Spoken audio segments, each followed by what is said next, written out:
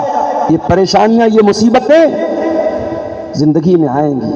اپنے مشن کو کبھی نہ بھولنا، اپنی زندگی کے مقصد کو کبھی نہ بھولنا، یہ آپ نے سبق دیا. بیٹیوں کو آپ نے بڑے پیار سے پالا. ایک ایسے سماج میں جہاں بیٹی پیدا ہوتی تھی اس کو زمین میں لے جا کر کے باپ اپنے ہاتھوں سے زمین میں دفن کر دیتا تھا، اس ماحول میں نبی نے 4 بیٹیوں کو پالا ہے، بڑے پیار اور بڑی محبتوں سے پالا ہے. آپ کی بڑی بیٹی حضرت زینب، ان کا نکاح ہوا ابو العاص کے ساتھ. ابو العاص قیدی بن کر کے آئے جنگ بدر میں، اسلام نہیں لائے تھے ابھی ابو العاص، قیدی بن کر کے آئے. اور قیدیوں کو چھڑانے کے لیے جب فدیے کا سامان آنے لگا تو تو ابو الاس کو چھڑانے کے لیے ایک ہار آیا. یہ ہار اماں خدیجہ نے اپنی بیٹی زینب کو شادی کے موقع پر دیا تھا. نبی کے سامنے جب وہ سامان آیا اور آپ کو بتایا گیا کہ آپ کے داماد کو چھڑانے کے لیے یہ ہار آیا ہے بیٹی کا ہار دیکھ کے آپ کی آنکھوں میں آنسو آ گئے. یہ بیٹی کو ہار یہ ان کی بیوی نے اماں خدیجہ نے دیا تھا شادی کے موقع پر. آپ نے صحابہ کرام سے ریکویسٹ کی کہ میرے داماد کو چھوڑ دیا جائے, یہ ہار واپس کر دیا جائے.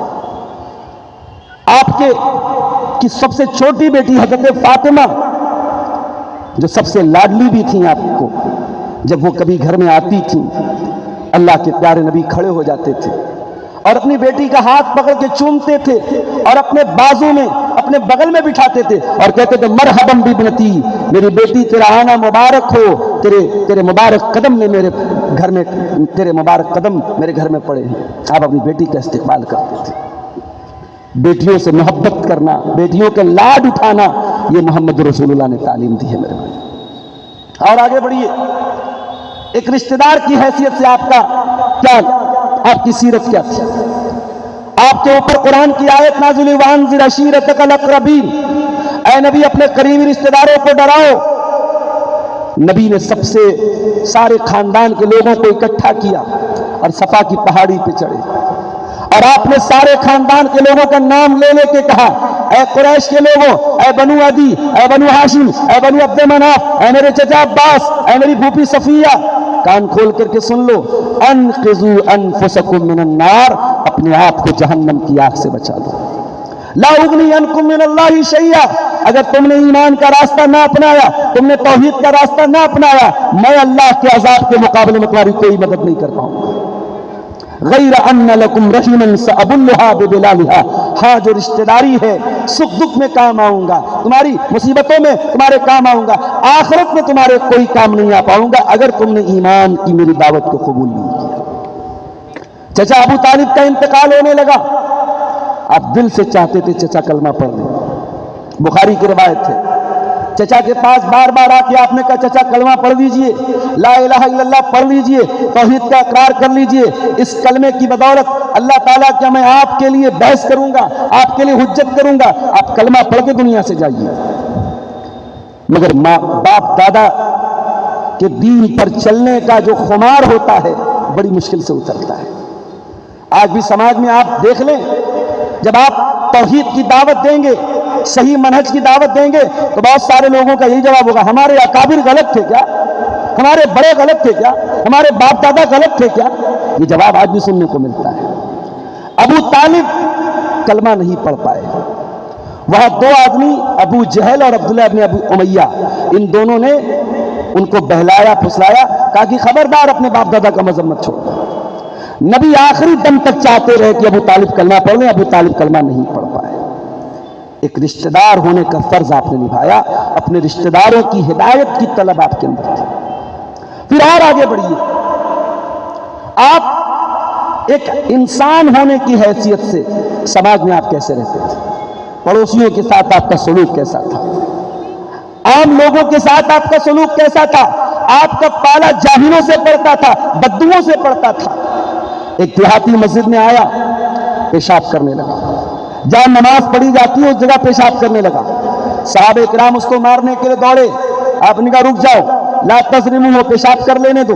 جب وہ پیشاب کر چکا آپ نے اسے اپنے پاس بلایا, بڑے پیار سے آپ نے سمجھایا, ان ھذہ المساجد لا تصلح لہذا, اے اللہ کے بندے یہ مسجد ہے, اللہ کا گھر ہے, پیشاب کرنے کی جگہ نہیں ہے, گندگی کرنے کی جگہ نہیں ہے. پھر آپ نے اپنے صحابہ سے کہا کہ اے میرے صحابہ, اتنا جلدی طیش میں نہ آیا کرو, اتنا جلدی غصے میں نہ آیا کرو.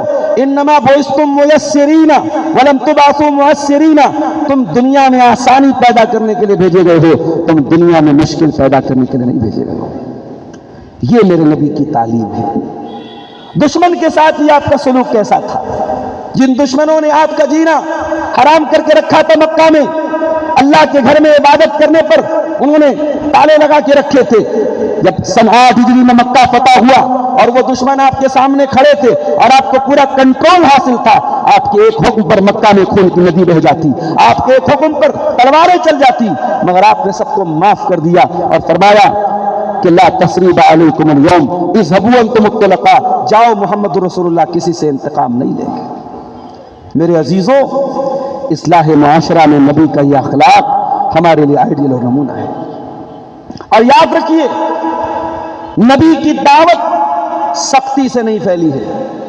ہاں، عقیدے میں کوئی کمپرومائز نہیں کرنا ہے، مگر لہجہ زبان ہمیشہ نرم رکھنا ہے۔ اللہ قرآن میں کہتا ہے فَبِمَا رَحْمَةٍ مِّنَ اللَّهِ لِنتَ لَهُمْ وَلَوْ كُنْتَ فَظًّا غَلِيظَ الْقَلْبِ لَانفَضُّوا مِنْ حَوْلِكَ۔ اے نبی، اللہ تعالیٰ نے آپ کو بہت نرم دل بنایا، نرم مزاج بنایا۔ اگر آپ سخت دل ہوتے، اگر آپ بد زبان ہوتے، لَانفَضُّوا مِنْ حَوْلِكَ، تو یہ لوگ آپ کو چھوڑ کے چلے گئے ہوتے۔ یہ آپ کا اخلاق تھا میرے بھائی۔ 10 سال تک حضرت انس اللہ کے پیارے نبی کی خدمت کرتے ہیں، اور 10 سال خدمت کرنے کے بعد جو رپورٹ کارڈ دیتے ہیں، جو رپورٹ پیش کرتے ہیں، کہتے ہیں اللہ کے پیارے نبی نے کبھی نہ مجھے مارا ہے، نہ ڈانٹا ہے، نہ کبھی کسی بات پر اف کہا ہے۔ میرے بھائیوں، اور خاص طور سے ہمارے وہ بھائی جو مسلک اہل حدیث سے تعلق رکھتے ہیں، میں آپ سے کہنا چاہتا ہوں، اللہ کا شکر ادا کیجئے، اللہ کا شکر ادا کیجئے کہ کروڑوں انسانوں میں اللہ تعالیٰ نے آپ کو اس دین پر چلنے کی توفیق دی جو دین توحید ہے۔ ورنہ ہم بھی کسی جانور کی عبادت کر رہے ہوتے، کسی نبی کے آگے ہاتھ جوڑ رہے ہوتے، کسی جانور کا پیشاب پی رہے ہوتے۔ اللہ نے ہمیں دین توحید پر چلنے کی توفیق بخشی، اسلام پر چلنے کی توفیق بخشی ہے، اور پھر اسلام پر چلنے والوں میں اللہ تعالیٰ نے اس منہج سے، اس جماعت سے ہمیں وابستہ کیا، اس جماعت کے ساتھ ہمیں جڑنے کی توفیق دی، جو جماعت کسی بستی کی طرف منسوب نہیں، جو جماعت کسی شخصیت کی طرف منسوب نہیں، جو جماعت منسوب ہے رب کے قرآن کی طرف، جو جماعت منسوب ہے مصطفیٰ کے فرمان کی طرف، اور جو جماعت منسوب ہے اس منہج کی طرف جو منہج اللہ کے نبی نے صحابہ کے لیے اور سلف کے لیے چھوڑا ہے۔ اپنے نوجوانوں سے کہنا چاہوں گا، معاشرے میں اصلاح کرنا ہے، اصلاح کا طریقہ بھی وہی ہونا چاہیے جو نبی کا طریقہ تھا۔ اصلاح کا طریقہ بھی نبی طریقہ ہونا چاہیے۔ آپ کے اندر وہ سلیقہ، وہ شائستگی، وہ ادب، وہ تمیز بھی ہونی چاہیے جو نبی نے صحابہ کرام کو سکھایا۔ آج بہت افسوس ہوتا ہے اپنے بعض نوجوانوں کو دیکھ کر کہ نہ ان کے اندر علماء کا احترام ہے، نہ ان کے اندر وہ شعور ہے جو ایک سلفی المسلک کے اندر ہونا چاہیے۔ میرے عزیزوں، اصلاح معاشرہ کے سلسلے میں نبی کی سیرت میں ایک پہلو ہمیں اور بھی ملتا ہے۔ نبی کی سیرت سے ہمیں سبق یہ بھی ملتا ہے کہ دوسروں کی اصلاح کے پہلے اپنی اصلاح کرو۔ آج ہر انسان کی انگلی پہلے دوسروں پر اٹھتی ہے، کوئی اپنے گریبان میں جھانکنا نہیں چاہتا۔ نبی نے جو مزاج دیا ہے، پہلے اپنی اصلاح کرو۔ میں 2-3 واقعات آپ کو سنا دوں۔ اللہ کے نبی کے ایک صحابی ہیں، نام ہے حضرت حنظلہ۔ وہ ایک دن گھر سے نکلتے ہیں، راستے میں ملاقات ہوتی ہے حضرت ابوبکر صدیق سے۔ ابوبکر صدیق کہتے کہاں جا رہے ہیں آپ؟ کہا نبی کے پاس جا رہا ہوں۔ کہا کیا بات ہے، کیوں جا رہے ہیں؟ کہا ایک سوال پوچھنا ہے نبی سے۔ سوال یہ پوچھنا ہے کہ اے اللہ کے نبی، جب ہم آپ کی مجلس میں ہوتے ہیں اور آپ جنت کی باتیں کرتے ہیں، جہنم کی باتیں کرتے ہیں، تو ہمارا ایمان بہت ہائی لیول کا ہوتا ہے، اور جب وَإِذَا آفَسْنَا الْأَزْوَاجَ وَالْأَوْلَادَ، جب بیوی بچوں میں ہم لگ جاتے ہیں تو ایمان کا لیول لو ہو جاتا ہے۔ تو مجھے یہ ڈر ہے نافق حنظلہ کہ کہیں میں منافق تو نہیں ہو گیا۔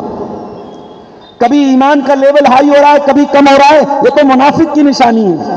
تو میں یہ سوال کرنے نبی کے پاس جا رہا ہوں۔ حضرت ابوبکر صدیق نے کہا کہ بھائی یہ مسئلہ تو میرے ساتھ بھی ہے، یہ پرابلم تو میرے ساتھ بھی ہے، چلو ہم دونوں چلتے ہیں۔ غور کیجئے، حضرت حنظلہ اللہ کے رسول کے پاس آئے اور یہی بات انہوں نے رکھی کہ اے اللہ کے نبی ہمارے ساتھ ایسا ایسا ہو۔ انہوں نے دوسروں پر فتویٰ نہیں لگایا، پہلے اپنے ایمان کی فکر کی، اپنی توحید کی فکر کی، اپنے بارے میں ڈر گئے کہیں میں منافق تو نہیں ہو گیا۔ اللہ کے نبی نے فرمایا نہیں ہے حنظلہ، اس میں منافق کا کوئی مسئلہ نہیں ہے۔ اے حنظلہ، ایمان کی کیفیت ہمیشہ ایک جیسی نہیں رہتی، شیئن فشیئن، ایمان کا لیول ہائی اور لو ہوتا رہتا ہے، یہ فلکچویٹ ہوتا رہتا ہے۔ اس کی وجہ سے یہ نہیں کہ تم منافق ہو، اگر تم ہمیشہ اسی حالت میں رہتے جس حالت میں میری مجلس میں رہتے ہو، لصافحتکم الملائکۃ علی فرشکم، تو فرشتے آ کر کے تم سے مصافحہ کرتے، مگر یہ کیفیت پرماننٹ نہیں رہ سکتی، ریگولر نہیں رہ سکتی۔ حنظلہ کو اپنی فکر ہوئی میرے بھائی، اور آگے بڑھیے، نبی کے ایک صحابی ہیں، نام ہے حذیفہ ابن یمان، یہ اللہ کے پیارے نبی صلی اللہ علیہ وسلم کے سیکریٹری ہیں، اللہ کے نبی کے رازدار ہیں، نبی ان کو بڑی راز کی باتیں بتائی تھی۔ صحابہ کرام کا یہ ماننا تھا کہ حضرت حذیفہ کو مدینہ کے اندر رہنے والے تمام منافقوں کا نام پتہ ہے۔ حضرت حذیفہ جس انسان کے جنازے میں شامل نہیں ہوتے تھے، صحابہ کرام سمجھ جاتے تھے یہ منافق آدمی، اتنا ان کے اوپر بھروسہ تھا لوگوں کو۔ حضرت حذیفہ رضی اللہ تعالیٰ عنہ، حضرت عمر فاروق ان کے پاس آتے ہیں اور کہتے اے حذیفہ سچ بتانا، نبی نے تمہیں منافقوں کا جو نام بتایا ہے کہ اس میں عمر بن خطاب کا نام تو نہیں ہے۔ اللہ اکبر، یہ کون بول رہا ہے؟ ساری زندگی اسلام کی خدمت کرنے والا، نبی کی محبت میں جینے والا اور نبی کی محبت پہ ساری زندگی بسر کرنے والا وہ انسان عمر بن خطاب، اس کو اپنے ایمان کی، اپنی آخرت کی اتنی فکر ہے کہ حضرت حذیفہ سے کہتے ہیں اے حذیفہ سچ بتانا اس لسٹ میں کہیں میرا نام تو نہیں ہے۔ حضرت حذیفہ نے کہا نہیں، کبھی ایسا نہیں ہو سکتا، آپ کا نام اس لسٹ میں نہیں ہے۔ یہ صحابہ کرام تھے میرے بھائی، یہ نبی کی تربیت کا اثر تھا کہ صحابہ کرام کو اپنے دین و ایمان کی پہلے فکر ہوتی تھی، اپنی اصلاح کی پہلے فکر ہوتی تھی۔ معاشرے کی اصلاح کرنا ہے تو یہ پوائنٹ ہمیں یاد رکھنا چاہیے، یا ایھا الذین آمنوا علیکم انفسکم، امر بالمعروف بھی ضروری ہے، نہی عن المنکر بھی ضروری ہے، معاشرے کی اصلاح بھی ضروری ہے، مگر سب سے پہلا کام کیا کرنا ہے؟ اپنے نفس کی اصلاح کرنا ہے، اپنے آپ کی اصلاح کرنا ہے۔ میرے عزیزوں، نبی کی سیرت میں اگر معاشرے کی اصلاح کرنا چاہیں تو ایک چیز ہمیں اور نظر آتی ہے، اور وہ چیز یہ ہے کہ آپ کا اپنے مخالفین کے ساتھ رویہ کیسا ہے۔ ابھی ممبئی کا ایک ویڈیو بہت وائرل ہوا، ٹاٹا کینسر ہاسپٹل کے باہر ایک غیر مسلم کھانا کھلا رہا ہے اور اس لائن میں ایک مسلمان نقاب پوش عورت آتی ہے اور وہ کھانا کھلانے سے انکار کر دیتا ہے اور وہ کہتا ہے نہیں صاحب، ہمارے مذہب کا فلاں نعرہ جو لگائے گا ہم اس کو یہ کھانا کھلائیں۔ یہ ویڈیو بہت وائرل ہوا، لوگوں نے مذمت بھی کی، جو اچھے دماغ کے لوگ تھے، مسلمان غیر مسلم سب نے مذمت کی۔ پھر ایک اور ویڈیو بھی آیا، ایک اشرف نام کے مسلمان آدمی نے، وہ بھی ممبئی کے کسی ہاسپٹل کے باہر کھانا کھلا رہا ہے اور اس کی لائن میں بھی مسلمان غیر مسلم سب لگے ہوئے ہیں اور وہ کہہ رہا ہے کہ بھائی کھانا کھاؤ، تمہیں اللہ اکبر کہنے کی کوئی ضرورت نہیں۔ یہ بہت اچھا پیغام، اور میں اگر سچ کہوں تو یہ اللہ کے رسول کی سیرت کا یہ پیغام اس نوجوان نے دیا ہے۔ نبی کی سیرت کا پیغام یہی ہے میرے بھائی۔ وہ کھانا بانٹ رہا ہے، اس کے سر پہ ٹوپی بھی ہے، اس کے چہرے پر داڑھی بھی ہے، وہ مسلمان پہچان کے ساتھ یہ کام کر رہا ہے، اس کو اپنی اسلامی پہچان پر کوئی شرم نہیں ہے۔ میرے نوجوان بھائیوں، آج اپنی شناخت سے تم منہ موڑ رہے ہو، تمہیں اپنی داڑھی پر شرم آ رہی ہے، اپنی ٹوپی پر شرم آ رہی ہے۔ میری بہنوں، تمہیں اپنی نقاب پر شرم آ رہی ہے۔ اگر واقعی میں تمہیں اپنے نقاب، اپنی داڑھی اور اپنی پہچان پر شرم آ رہی ہے تو پھر یہ چلو بھر پانی میں ڈوب مرنے کا مقام ہے۔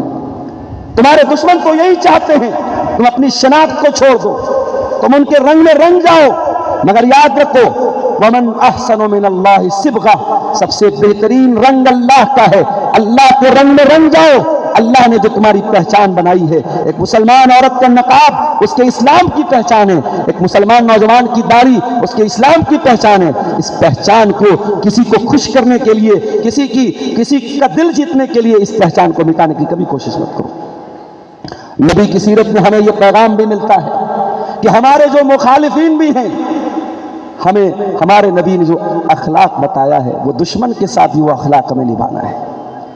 ظالم سے لیا ظلم کا بدلہ نہ کسی وقت، مارا بھی تو اخلاق کی تلوار سے مارا۔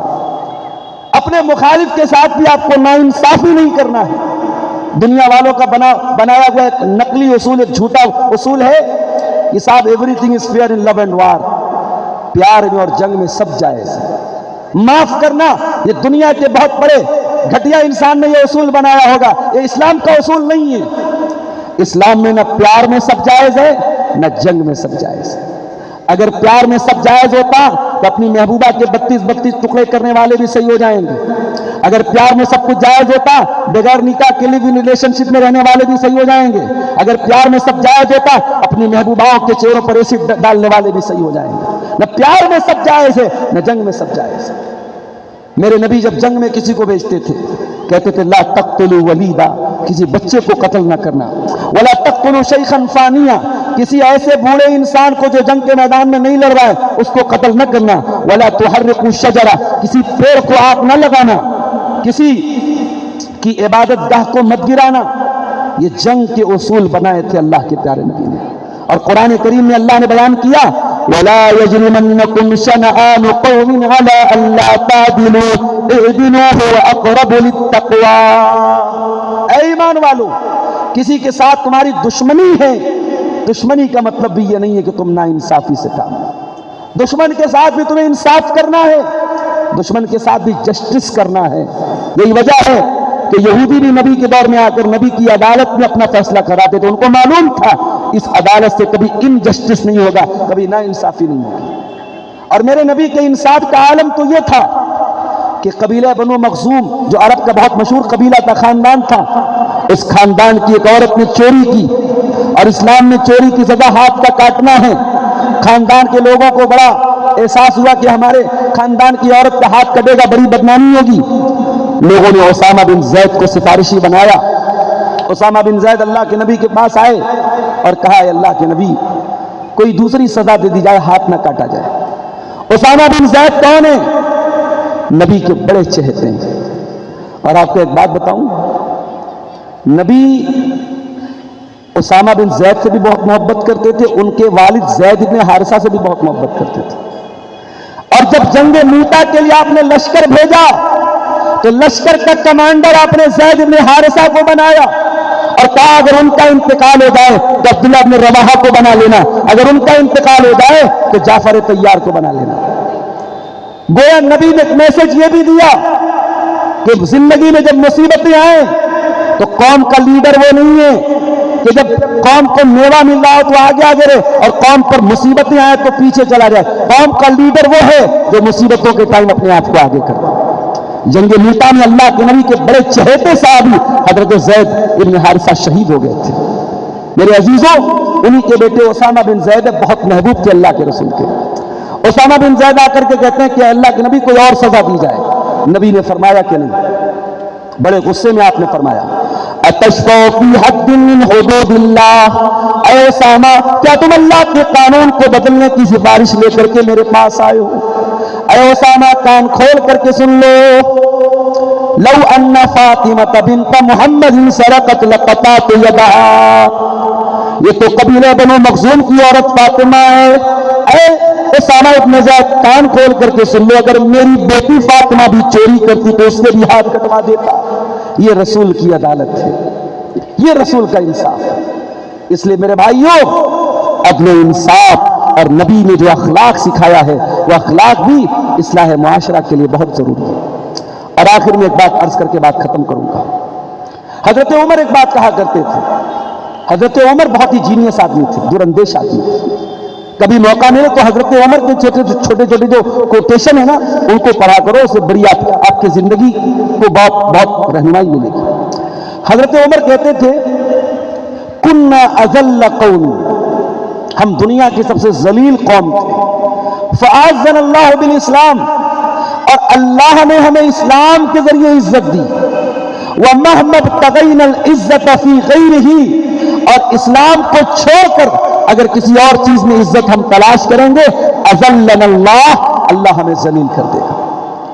اسلام میں ہماری عزت ہے اور معاشرے کی اصلاح بھی اسی میں ہے میرے بھائیوں کہ ہم اسلام پر آ جائیں. آج افسوس ہوتا ہے، ابھی ایک تہوار گزرا ہمارے غیر مسلم بھائیوں کا، فیس بک پر ہمارے ایک استاد نے لکھا کہ پٹاخوں کی آواز تو مسلمانوں کے علاقوں سے زیادہ آ رہی ہے. مسلمانوں کے اندر آج کفار مشرکین کا کلچر، ان کا رہن سہن بڑی تیزی سے سرایت کر رہا ہے. اور ہمارے پاس جو ڈاٹا آ رہا ہے یہ سب مسلمان لڑکیاں بڑی تیزی سے مرتد ہو رہی ہیں. چلو 2 منٹ کے لیے مان لو کہ وہ ڈاٹا فیک ہے،